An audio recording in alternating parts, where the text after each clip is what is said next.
Now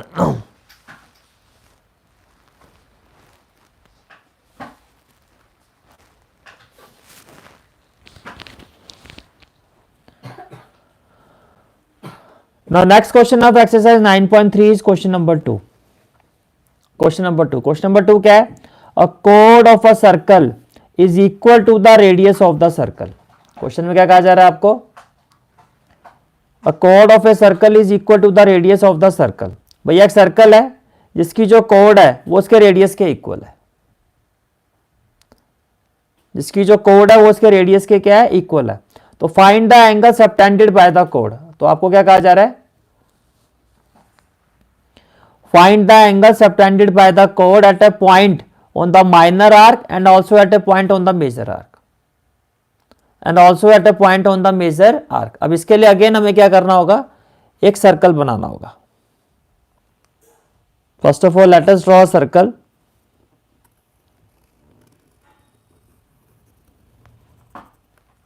ये हो गया आपका सर्कल, ये हो गया आपका सर्कल. अब कहा जा रहा है chord of a circle, chord of a circle. तो chord हम ले लेते हैं A B. Let the chord B A B, let the chord B A B. तो chord हमने क्या ले लिया? ए बी ले लिया. और chord of a circle is equal to the radius of the circle. अब मान लेते हैं ये इसका सेंटर ओ है, तो उसका रेडियस क्या हो जाएगा? ओ ए. और रेडियस क्या हो जाएगा? O B. और रेडियस क्या हो जाएगा? O B. O A O B. तो first of all what has been given? A chord of a circle that is A B is equal to the radius of the circle. It means A B is equal to O A equal to O B. ये आपको question में given है, ये आपको question में given है. फिर कहा जा रहा है find the angle subtended by the chord at a point on the minor arc and also at a point on the major arc. अब ये जो chord है माइनर आर्क पे जो एंगल बनाएगी और मेजर आर्क पे जो एंगल बनाएगी वो आपको फाइंड करना है. तो माइनर आर्क में जो एंगल बनेगा, माइनर आर्क में जो एंगल बनेगा उसको हम ले लेते हैं, यहां मैं ले लेता हूं पॉइंट पी. ये माइनर आर्क है, तो इस chord के थ्रू माइनर आर्क में जो एंगल बनेगा उसको हम मान लेते हैं एंगल ए पी बी. तो एक एंगल आपको ये फाइंड करना है थ्रू दिस chord. जो ये chord माइनर आर्क पर एंगल बना रही है, एक तो आपको ये हमें ये फाइंड करना है. और ये आपकी मेजर आर्क है, ये माइनर आर्क है, ये आपकी माइनर आर्क है. तो माइनर आर्क में इस chord के थ्रू जो एंगल बना वो हो गया ए पी बी. एक तो हमें ये फाइंड करना है. और ये आपकी क्या है? मेजर आर्क है. मेजर आर्क में मैं एक पॉइंट ले लेता हूं क्यू. मेजर आर्क में मैं एक पॉइंट ले लेता हूं क्यू, राइट. तो लेट अस अज्यूम दैट इस chord के थ्रू मेजर आर्क पे जो एंगल बनेगा वो होगा ए क्यू पी. तो हम इसको ज्वाइन कर देते हैं.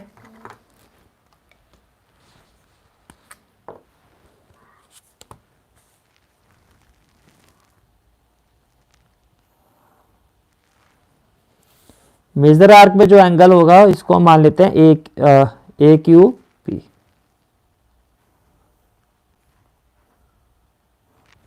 ये हो गया ऐसे. तो हमें ये और ये एंगल फाइंड करना है. पहले बताओ इतनी बात समझ में आ गई? हमें जो एंगल फाइंड करना है वो कौन सा फाइंड करना है?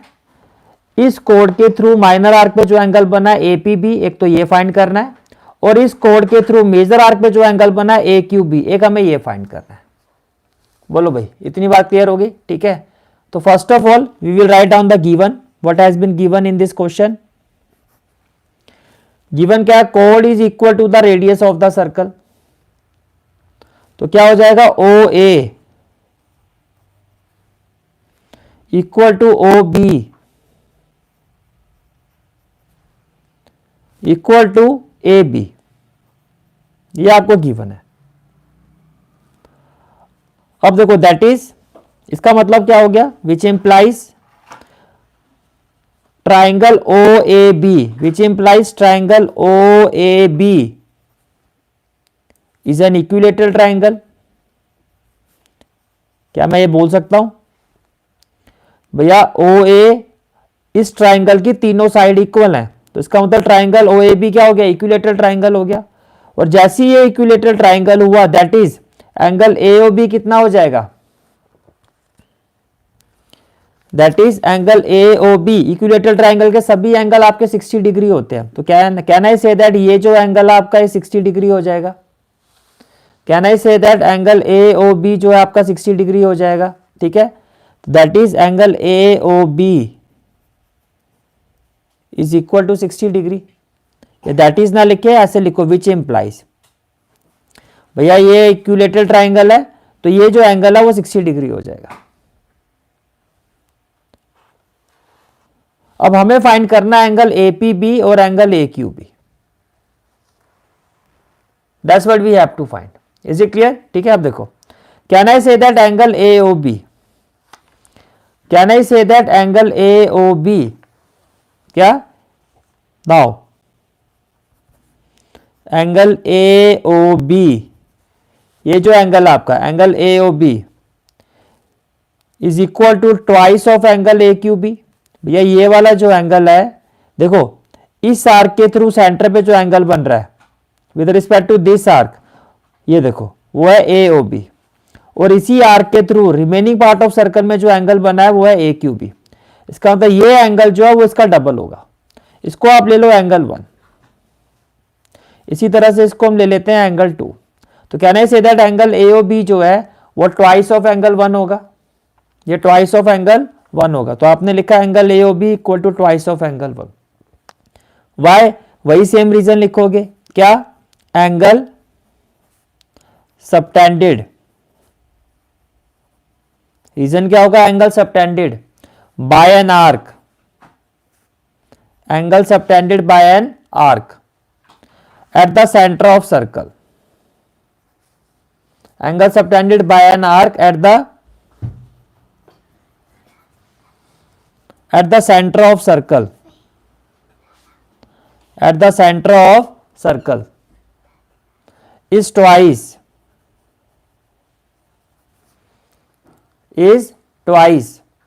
the angle subtended by it, is twice the angle subtended by it, subtended by it at any point on the remaining part of circle, on the remaining part of circle, on the remaining part of circle। तो ये इसका reason होगा, क्या होगा, angle subtended by an arc at the centre of a circle is twice the angle subtended bye it at any point on the remaining part of the circle. यानी कि एक arc के थ्रू सेंटर पे जो angle बना है उसी arc के थ्रू सेंटर को छोड़ के रिमेनिंग पार्ट पे जो एंगल बनेगा ये एंगल उसका डबल होगा।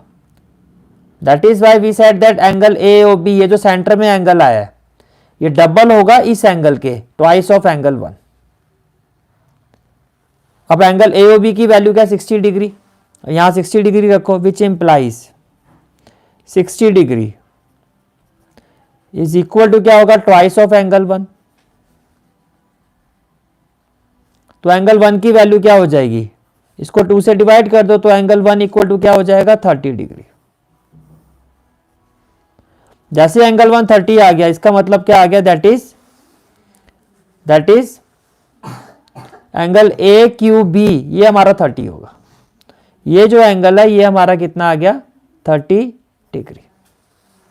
That is angle A Q B ये कितना हो गया, 30 डिग्री हो गया। बोलो भाई, तो एंगल 1 तो आ गया।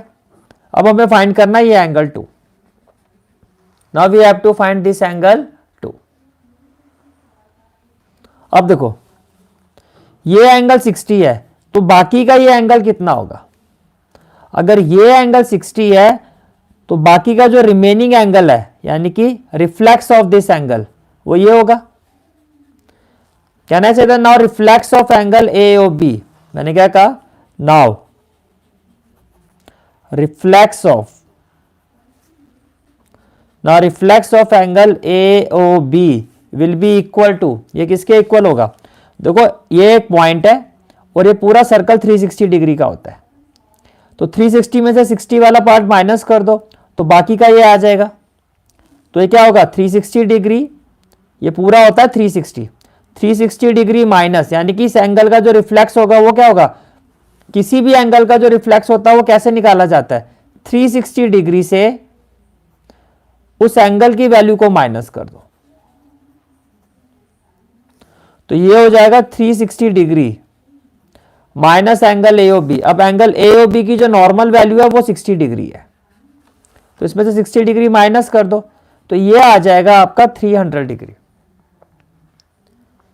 तो ये कितना आ जाएगा? 300, यानी कि ये जो पार्ट है ये जो रिफ्लेक्स एंगल है एंगल ए ओ बी का, ये आ गया हमारा 300 डिग्री। अब देखो ये एंगल इसका डबल है, ये एंगल इसका डबल है, तो ये एंगल इसका डबल होगा। समझ में आ गया? तो क्या होगा? Now reflex of angle A O B, reflex of angle AOB will be equal to twice of angle 2. Reflex of angle AOB will be equal to twice of angle 2, वो इसका डबल होगा। रीजन क्या होगा? यही reason होगा, तो यहां पे स्टार लगा दो, यही वाला रीजन यहां पर होगा, तो यहां पे मैं स्टार लगा, आपको ऐसे स्टार लगा सकते हो, आप बार बार लिखने की जरूरत नहीं है कि भैया यही स्पेसिफिक रीजन जो है वो यहां पर भी होगा, राइट। तो एंगल 2 की रिफ्लेक्स ऑफ एंगल एओबी कितना है? 300, तो ये हो गया 300 डिग्री इक्वल टू हो गया ट्वाइस ऑफ एंगल 2। तो एंगल 2 की वैल्यू क्या होगी?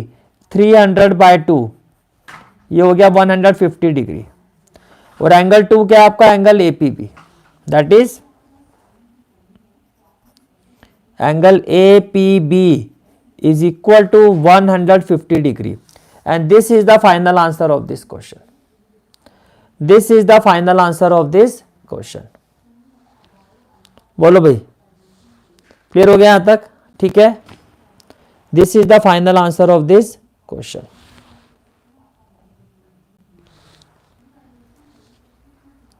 फिर से रिपीट कर देता हूं। सबसे पहले क्वेश्चन में गिवन था आपको, क्वेश्चन में गिवन क्या था आपको? What has been given in the question कि ये जो कोड है वो रेडियस के इक्वल है।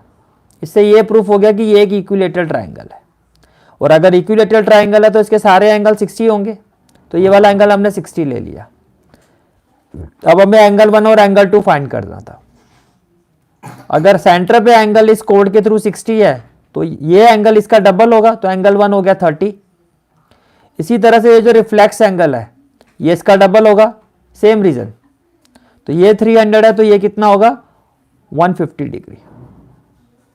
ये कंसेप्ट था आपका क्वेश्चन नंबर 2 का, और इस तरह से आपको इसको सॉल्व करना है। बोलो भाई, क्लियर हो गया क्वेश्चन नंबर 2? ठीक है, ओके।